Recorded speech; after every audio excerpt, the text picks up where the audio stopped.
you look at a map of this area and you know the history a little bit, you're tempted to think, well, there are Palestinians and there are Israelis. And a long time ago, before this was Israel, it was Palestine. So it must be that the original people here are the Palestinians. And the Israelis are kind of interlopers. And if you know your history really well, you'll say, well, but before there were Israelis here, there were Jews here. And that's why this area was called Judea. But there was this area called Philistia, the area of the Philistines. So maybe even if the Palestinians weren't here first, they were here first because they were the Philistines. And it's all very confusing. So let's try to clear that up. The area between the Mediterranean and the eastern part of what's now Jordan was once part of an area called Palestine. It was called Palestine in its earliest form by an emperor from over here in Rome. That emperor was the emperor, not Abruzzo. Sorry, Rome. That emperor was the Emperor Trajan. He of the Trajan column.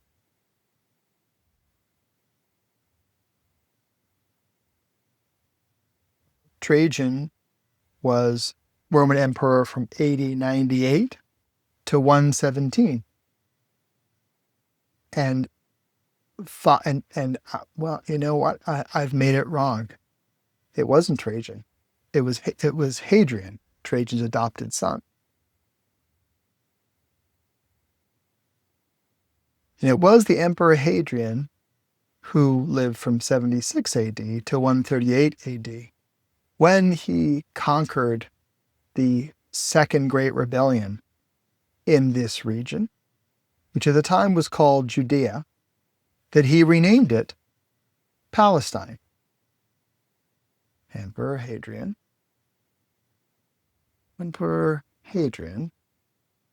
Palestine. Right? Following the Bar Kokhba revolt, a Jewish uprising against Rome, Hadrian implemented harsh measures, including renaming the province. The province of Judea was officially renamed Syria Palestina, a name derived from the ancient Philistines, a people who had disappeared centuries before. So, who were the Philistines? What happened to them? The Philistines were a sea people on the southwest corner of Israel. And eventually, when the Babylonians conquered the land, that's about 600 years before Christ, then they were absorbed into the Babylonian culture and they just simply disappeared. Unlike the current Palestinian Arabs, who, because they're called Arabs, must have come from down here in the province of Arabia, or the peninsula of Arabia, Arabian Peninsula. What we consider extends up to here, that's fine, but nonetheless, people who are called the Philistines disappeared about 2,500 years ago. So, who are the Palestinians and who are the Israelis? Well, if you look at a newspaper in 1948, when Israel declared its independence, you see that there is a great amount of celebration by Palestinian Jews and Palestinian Arabs. In fact, the Jews of this region were called Palestinian Jews, and the Arabs were called Palestinian Arabs. Some of them Muslim, some of them Christian, some of them Druze, some of them Maronite, Circassian, and other small factions. But the people of this area were all called Palestinian. And at a certain point, in 1917, the British took over this area, and they gave Lebanon and Syria to the French, and all of the Arabs in this region became under their domain and under their rulership, as well as Iraq and large swaths of Saudi Arabia, or became Saudi Arabia. say nothing of Egypt, which had been under British control for close to a century by that point. So, who are the Israelis and who are the Palestinian Arabs? The Palestinian Arabs, quite simply, are the people who lived in this region prior to the declaration of the independence of Israel. They consider this area their home, actually all the way through this region as well. They consider this region their home. And when the people of Lebanon were given Lebanon, the people of Syria, and Syria itself was shrunk down from this whole region to just this little piece of territory, and Iraq became this.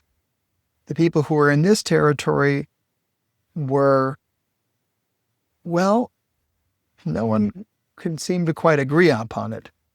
There were about 750,000 Arabs at the time, and there were about 1.2 million Jews at the time in 1948. It's a pretty close margin, although if you go back another 50 years, the numbers were quite different. It was probably close to 9 Arabs for every 1 Jewish person in the area. And there was a great deal of fear that the Jews would somehow overtake the land, and I guess they did, but it's still not such a clear story to me as to how they were allowed to do that, other than the sense that either the people of these territories felt like they could leave and the people of these territories would then conquer Israel and give it back to them, or they were forced out by a people who was barely more than they were and certainly far less than they were at other times. So I guess you can say it was the fault of the British who forcibly allowed the Jews in. I'm not quite sure.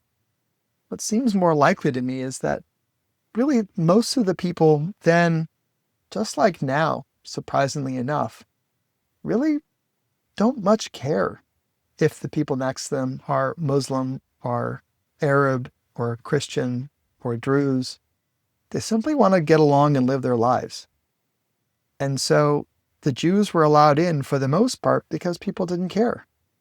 There were atrocities, the Hebron massacre, the Arab riots of the 1920s, and whatever happened at Dar Yassin, which seems to be an article of some confusion or disagreement.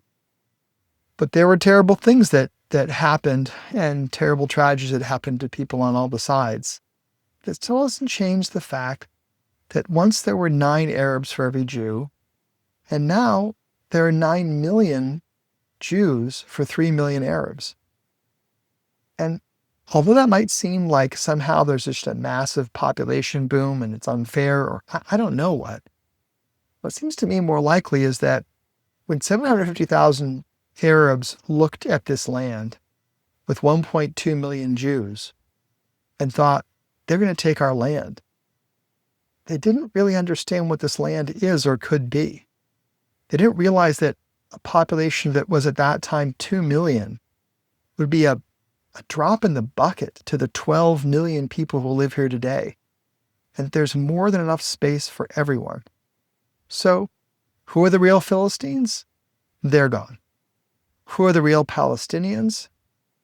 Well, I guess it depends on how you want to look at that term. But there certainly are Arabs who deserve a place to live here and have lived here for who knows how long, and should continue to do so. But there are also a lot of Jews who live here. And until both sides can just accept the fact that we all live here and we're all going to keep living here, it's going to be uncomfortable. And not for any good reason. So let's be Israelis or Palestinians or Arabs or Jews, but try to get along and just tolerate one another. Thanks for watching.